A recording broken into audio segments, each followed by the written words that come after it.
never thought I'd be sharing a story like this, but I am so lost right now. And I could use some perspective. I'm a 32-year-old woman, happily married to my husband, Jake, 34, for 5 years now. Our relationship has always been one of mutual respect, trust, and a deep emotional connection. We've built a life together that I cherish, filled with plans for the future. However, everything came dangerously close to falling apart when my younger sister, Kelly, 29, decided to throw a wrench into our lives. Kelly and I have always had a complicated relationship. Growing up, she was the outgoing social butterfly in the family, seemingly getting all the attention for her beauty and charisma. I, on the other hand, was more introverted and focused on my studies and career goals. Our parents treated us equally, but it always seemed like Kelly craved more, whether it was attention, praise, or later, material things. And my parents catered to her every whim. As we got older, the divide between us became clearer. I found success as a software engineer and built a solid career for myself. Kelly, meanwhile, struggled to find direction, bouncing between jobs and getting involved in relationships that seemed fleeting or unstable. 3 years ago, Kelly married Tom, a seemingly kind and generous man who came from a wealthy family. I hoped that marriage would help her settle down, but instead, it only highlighted how dependent she had become on the financial support of others, specifically Tom's parents.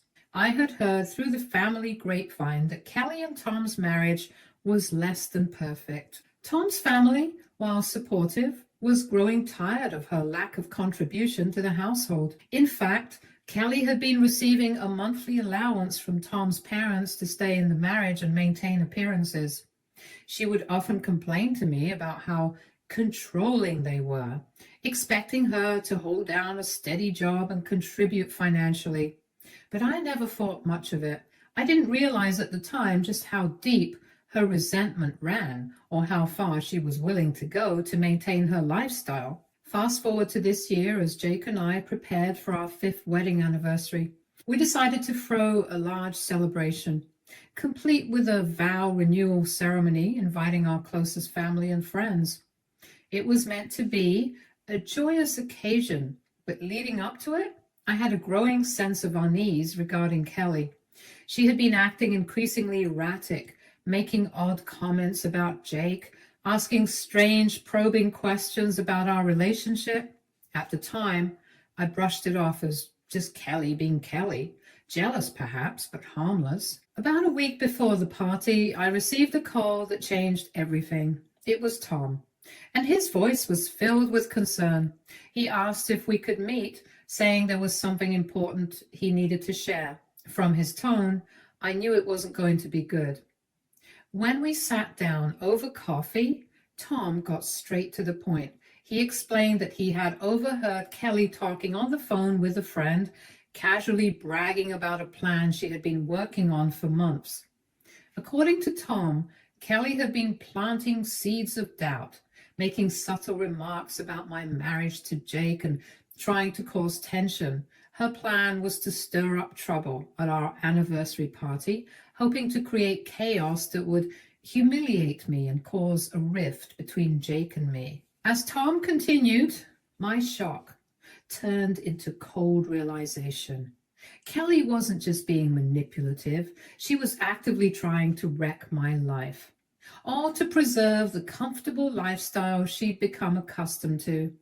Tom was clearly torn, but he didn't want to see her succeed in her scheme. Leaving that meeting, I was angry beyond measure, but I also knew that I wouldn't let my sister get away with her schemes. I wasn't going to let Kelly get away with this, but instead of confronting her directly, Jake and I decided to play it smart.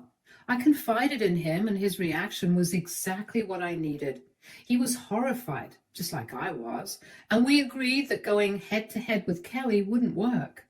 She would just deny it and twist the narrative. We had to be strategic. That's when I made the decision to call Tom's parents.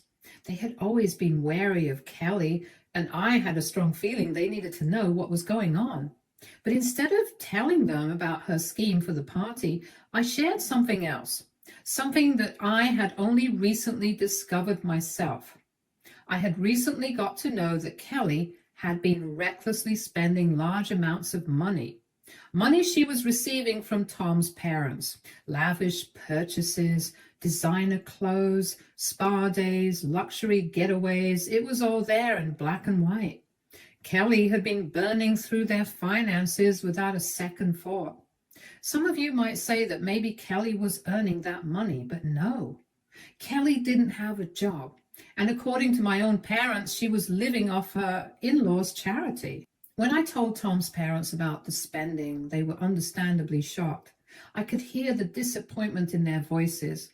They had been generous, thinking they were helping their son and his family, but it was clear Kelly had taken advantage of their kindness. They agreed to attend the anniversary party, but decided to keep their presence a surprise. If Kelly wanted to make a scene, they would be ready. The day of the party arrived, and I knew Kelly was planning to make her move, but she had no idea that I was ready to counteract it. The evening started off smoothly enough. Jake and I mingled with our guests, exchanged loving glances, and tried to enjoy ourselves despite the storm brewing just beneath the surface. I kept an eye on Kelly throughout the night. She seemed to be biding her time, waiting for the perfect moment to drop her bombshell. That moment came as Jake and I prepared to renew our vows. Odkryj doskonały powód do radości. Oglądaj Morze Stacji, ogromną bibliotekę wideo, a to wszystko w niewiarygodnej cenie. Wypróbuj za 1 złoty. Konet TV. We stood at the front of the room about to speak our heartfelt promises to one another when Kelly stood up and cleared her throat, loudly calling for everyone's attention.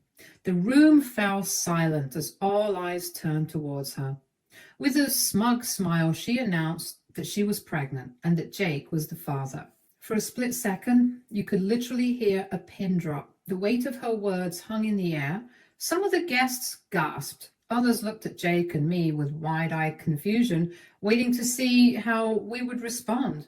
But instead of crumbling under the weight of her lie, I calmly turned to Tom's parents and invited them to step forward. There was a collective confusion in the room as Tom's parents stepped forward. They looked somber but determined, clearly not happy about the situation, but resolute in what they had to do. The guests were confused, wondering why I had called them up in the middle of this dramatic moment. And then, in a calm and steady voice, Tom's father began to speak. He explained that they had grown suspicious of Kelly's behavior over the past few months. She had been acting strangely, coming home late, avoiding direct questions about her whereabouts, and becoming defensive whenever money or her responsibilities in the marriage were brought up. They hadn't wanted to believe the worst, but after hearing enough troubling stories, they decided to quietly look into what was really going on. A trusted friend in their social circle had started noticing Kelly frequently meeting up with another man, someone they all knew. This was no innocent friendship. Kelly had been seen with him multiple times in very private and intimate settings. Tom's father paused for a moment, clearly reluctant to continue, but determined to reveal the truth. He said that the man Kelly had been seeing was not Jake, as she had planned to claim in front of everyone. The baby she was carrying wasn't Jake's either. The father of her child was this other man, the one she had been secretly involved with for months. The room went dead silent again. You could almost hear the collective breath being held as everyone processed what had just been said. I glanced at Kelly and saw her face turn an unnatural shade of white, her eyes wide in shock. For the first time, it seemed like she hadn't anticipated this outcome. She was utterly unprepared for the truth to come out like this. She tried to stammer out some sort of denial, but the words wouldn't form. Her mouth moved, but nothing meaningful came out. It didn't matter, though. The damage was done, and everyone in that room now knew the truth. As the initial shock wore off, the whispers started. People murmured to each other, exchanging confused and astonished glances, and all of them no doubt struggling to reconcile the dramatic twist. with the person they thought they knew.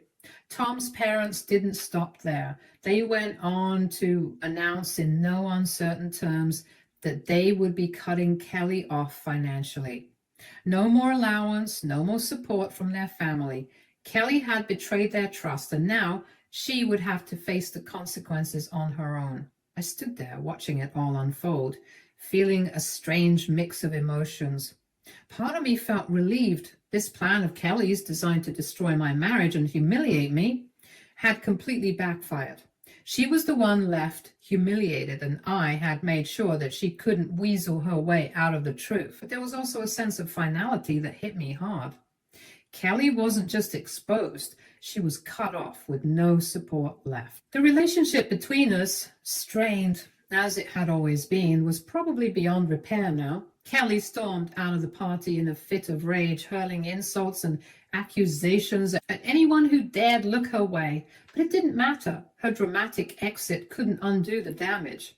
For Jake and me, the moment that was supposed to be filled with anxiety had instead given way to an odd sense of peace. Our guests, after the initial shock, rallied around us, offering support, kind words, and quiet reassurances.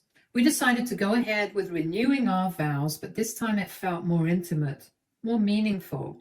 Despite all the chaos, I could feel the bond between Jake and me solidifying even more. We had made it through the storm together, and our love had never felt stronger. In the days that followed, the fallout was intense. Kelly tried to do damage control, reaching out to people with her side of the story, trying to paint herself as the victim.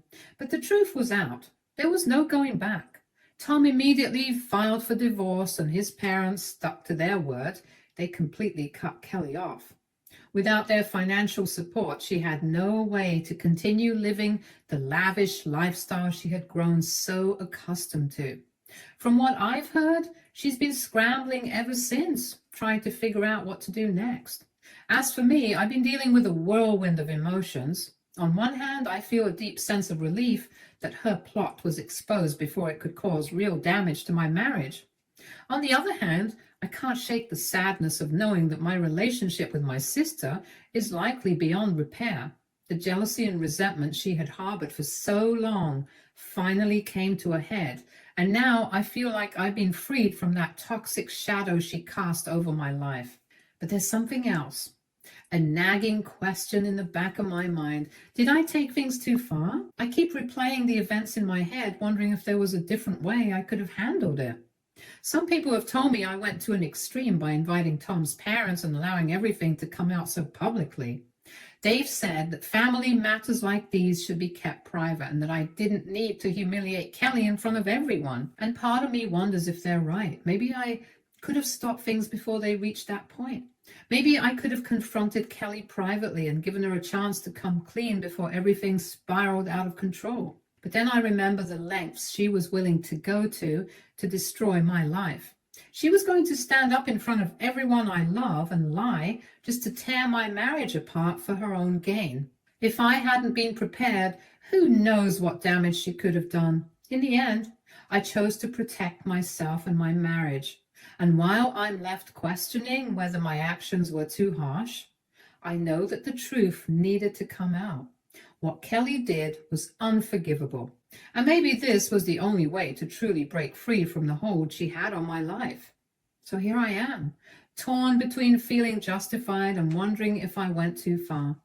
Please let me know what you guys think. It's been an absolutely overwhelming 48 hours since my last post, and to say things have escalated would be an understatement. After the dramatic blowout at our anniversary party, the fallout has been swift, intense, and far-reaching, leaving us all reeling. The most significant update is that Tom, my sister Kelly's now estranged husband, has officially filed for divorce. He called me the day after the party, sounding like a man caught between relief and devastation. He admitted that while he had suspected Kelly's infidelity for some time, he had no idea about the depths of her betrayal, let alone her sickening plan to publicly accuse Jake, my husband, of fathering her child. Tom's parents, who are as blindsided as the rest of us, are fully backing him through this. In fact, They've already connected him with one of the best divorce attorneys they could find to make sure this separation goes as smoothly as possible for their son. Kelly, meanwhile, has gone into full-blown damage control mode. She's been calling and texting family members non-stop, desperately trying to spin the situation in her favor. Her story has changed so many times that even people who used to give her the benefit of the doubt are now questioning everything. At first, she claimed she was just joking when she made the announcement at the party, as though accusing Jake of cheating on me and fathering her child was some kind of sick prank. Then she started saying she was coerced into making the announcement, though she never quite explained by whom. Nie przychodzą na botoks? Albo są piękni i młodzi jak ja. Albo czas na reklamę w internecie. Finally, she settled on painting herself as the victim of some grand conspiracy, blaming everyone but herself for what happened. It's been surreal to watch her scramble to save face, but it's also infuriating. To my surprise, most of our family isn't buying it. For years, Kelly has manipulated those closest to her, especially our parents, who have always favored her and enabled her behavior. But this time it seems like the scales have finally fallen from their eyes. My mom called me yesterday, absolutely devastated. She was in tears, apologizing for the way she and my dad have treated me over the years, for constantly giving Kelly a pass while ignoring the strain it put on our family. She said she couldn't believe how blind she had been to Kelly's true nature. And it was the first time in a long time that we had a genuine, open conversation about the dynamics in our family. It was cathartic, to say the least, and I hope this is the first step towards healing the long-standing rift Kelly's behavior has caused between us. Jake and I decided to take a few days off work to process everything. Honestly, the emotional toll of this situation is something we weren't prepared for. Even though we saw it coming, the outpouring of support from friends, family, and even colleagues has been overwhelming. Some of our guests who witnessed the drama firsthand have reached out with kind words, checking in on how we're doing. Jake's boss even called to commend him for how he handled the situation, praising his calmness during what could have easily turned into an explosive moment. He was kind enough to offer Jake some extra personal days if we needed them, which was a gesture we really appreciated. But the real eye-opener has been hearing from extended family members who are finally speaking out about Kelly. Turns out the drama at our anniversary party was just the last straw for many of them. Cousins, aunts, and even some old family friends have reached out to me, sharing their own experiences of Kelly's manipulative behavior over the years. Some of them have recounted incidents where she tried to drive wedges between people, or how she had this tendency to lie when it suited her. I never realized how much Kelly had hurt others until now. Hearing their stories has been both shocking and oddly comforting. I'm not the only one who's been subjected to her toxic behavior. As for Kelly, she's gone radio silent since the initial flurry of frantic messages. Her social media accounts have been deactivated and she isn't responding to calls or texts, even from our parents. Part of me is worried about her well-being. After all, this is my sister. Despite everything, I don't want her to fall apart completely. But another part of me knows that this is probably just another one of her manipulation tactics, a way to control the narrative by making herself look like the victim again. She thrives on drama, and this disappearing act feels like just another way to stay in control of the situation. Tom's parents, who have been nothing but kind throughout this mess, sent Jake and me a beautiful flower arrangement with a note that practically brought me to tears. In it, they apologized for any role they may have played in enabling Kelly's behavior, saying that their financial support might have contributed to her sense of entitlement and lack of accountability. They even offered to help cover any costs we incurred from the party, which was incredibly thoughtful, though we politely declined. Their focus now is helping Tom navigate the legal and emotional aspects of the divorce. But they've made it clear that they want to stay connected with us no matter how things play out. Jake and I have been trying to focus on the positive, especially the way this ordeal has strengthened our relationship. We've had some deep, honest conversations about trust, communication, and what our future looks like now. If anything, this experience has only made us more committed to each other and to building the kind of marriage that can weather any storm. We're more in tune with each other than ever, and while this isn't how I imagine spending the days after our anniversary, it's highlighted how strong we are together. Still, we're not naive. Kelly's unpredictable behavior has left us feeling like we need to protect ourselves. And after talking it over, we've decided to consult a lawyer of our own. We don't think Kelly will let this go quietly, and we need to be prepared for any potential legal battles down the road. Whether it's protecting our assets or making sure Kelly doesn't try to escalate this situation even further. We want to be ready. It's a sad reality, but given everything that's happened, we'd rather be safe than sorry. For now, we're just taking things one day at a time. The shock of what happened is still settling in, and we're both emotionally drained. But we're also leaning on each other and the support network we're fortunate to have. I'll update again if there are any significant developments, but for now, we're hoping for a bit of calm after the storm. Thank you all for your incredible support and thoughtful messages. The past week has been an emotional roller coaster, and having this space to process everything means more than I can express. I wanted to share the latest updates because, as expected, things have taken several more unexpected and complicated turns. First, the biggest news: Kelly has checked herself into a mental health facility. This came as a surprise to all of us, especially considering how adamantly she was trying to defend her actions just a few days ago.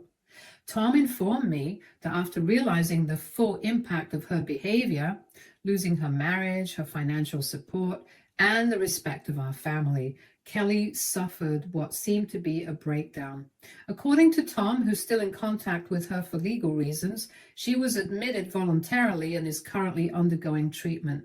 While I want to believe that Kelly is genuinely seeking help, I can't help but feel a twinge of skepticism about the timing.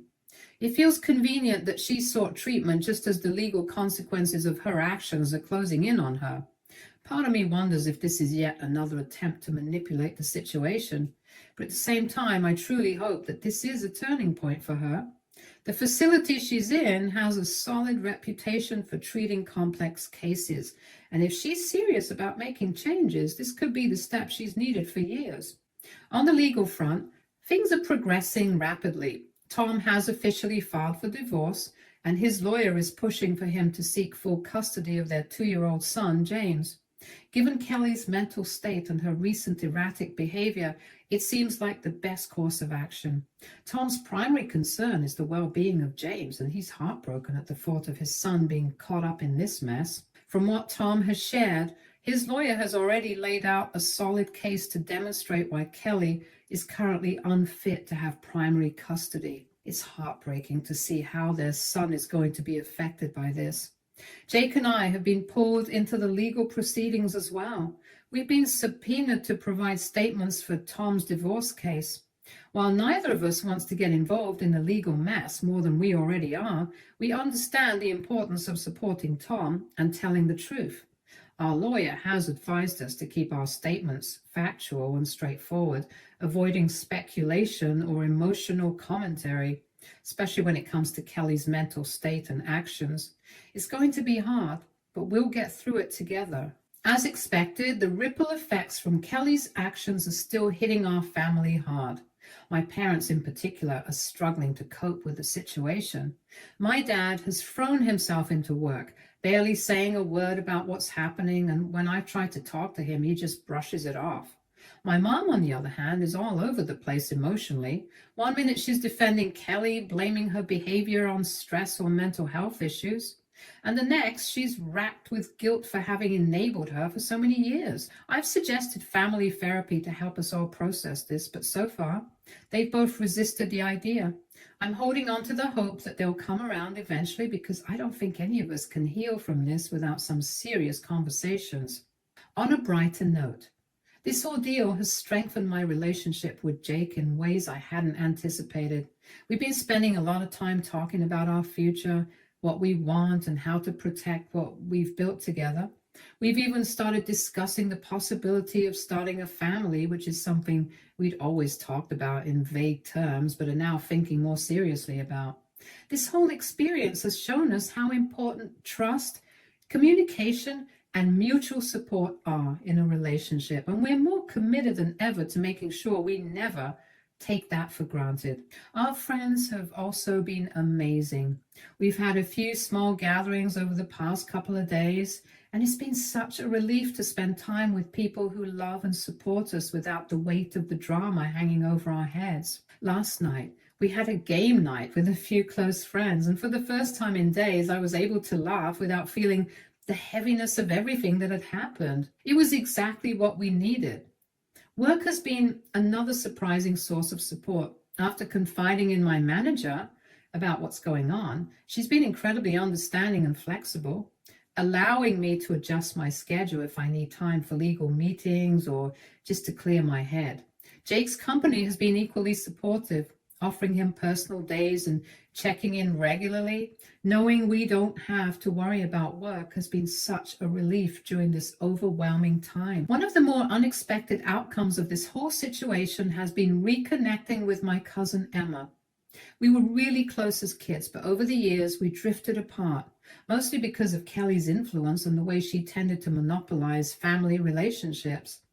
After hearing about everything, Emma reached out and we've been talking more and more. It's been eye-opening to hear her perspective on things, especially the family dynamics I didn't fully understand growing up.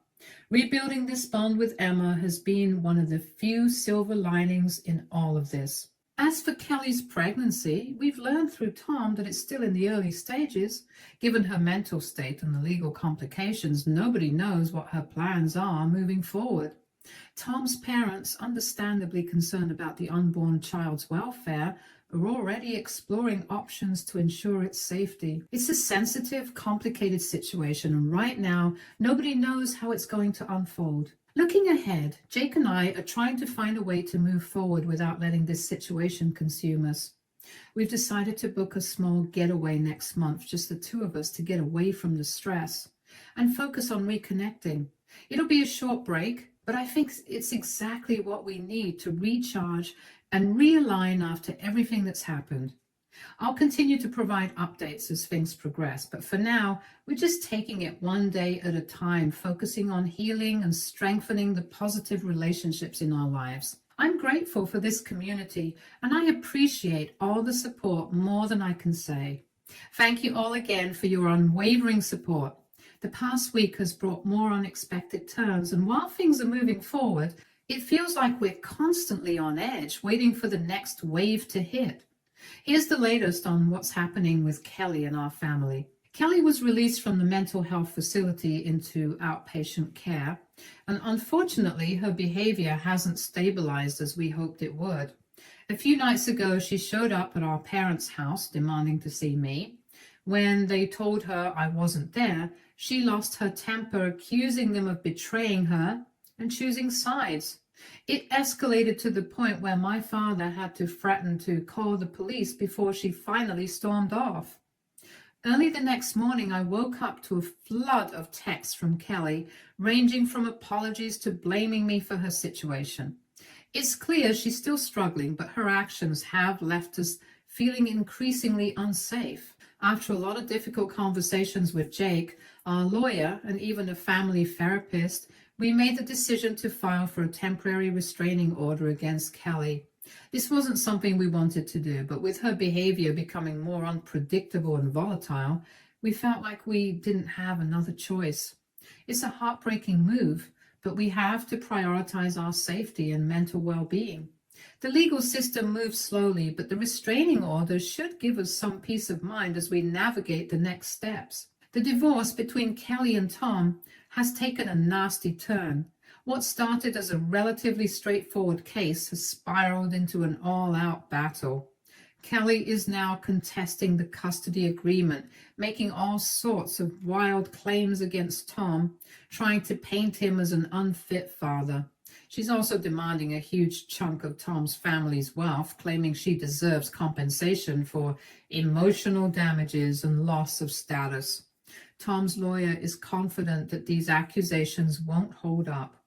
But the stress is wearing everyone down. It's hard to see how far she's willing to go, especially knowing their son, James, is caught in the middle of it all. The idea of their custody battle dragging on with James as collateral is deeply upsetting to all of us. Our parents are finally starting to confront the reality of Kelly's behavior. After years of denial and enabling, it's been a harsh wake-up call. We had our first family therapy session, and while it was painful, it was also a step in the right direction. Old wounds and long-buried resentments were brought to the surface, and while it was tough to hear, it felt necessary. My mom is still struggling with guilt over how she handled Kelly throughout the years. And my dad, who had been avoiding everything, finally broke down during the session. It was raw but cathartic. I'm cautiously hopeful that this could be the start of some real healing for all of us. As for Jake and me, we've been focusing on rebuilding our sense of normalcy and strengthening our relationship. Work has been a welcome distraction as well. Getting back into my regular routine has helped me regain a sense of control. My team has been incredibly understanding, giving me the space I need to take care of legal matters without adding extra pressure. Our extended family and friends continue to be an incredible source of support. My cousin Emma, especially, has been a lifeline. She's been stopping by regularly with homemade meals and has become someone I can really lean on. Rebuilding that bond with her has been one of the few silver linings in all of this, and I'm grateful for it. On the legal front, there's still a lot up in the air, particularly when it comes to Kelly's pregnancy. Tom's parents have made it clear that they intend to seek grandparents' rights once the baby is born. They're deeply concerned about Kelly's ability to care for a newborn, especially given her erratic behavior and ongoing legal battles. This is likely to lead to another round of legal drama, but I understand where they're coming from. It's a sensitive situation, and we're all trying to balance concern for the unborn child with the reality of Kelly's instability. As for Kelly herself, it's becoming harder and harder to imagine any path for reconciliation. The trust between us has been shattered, and every time I try to extend a hand, she lashes out or tries to manipulate the situation. I want to believe that she'll eventually get the help she needs, but I've come to terms with the fact that for my own mental health and the health of my marriage, maintaining distance is necessary. Jake and I are committed to moving forward, and part of that means setting firm boundaries with Kelly, no matter how difficult it may be. Looking ahead, Jake and I are continuing to focus on healing and rebuilding. We're cautiously discussing the idea of starting our own family one day, though we both agree that we need to wait until things settle down a bit more. Thank you all once more for your support. This community has been a source of strength for us during this difficult time, and your advice and encouragement have been invaluable. While I may not update as frequently moving forward, please know that I deeply appreciate all the kindness and understanding you've shown us.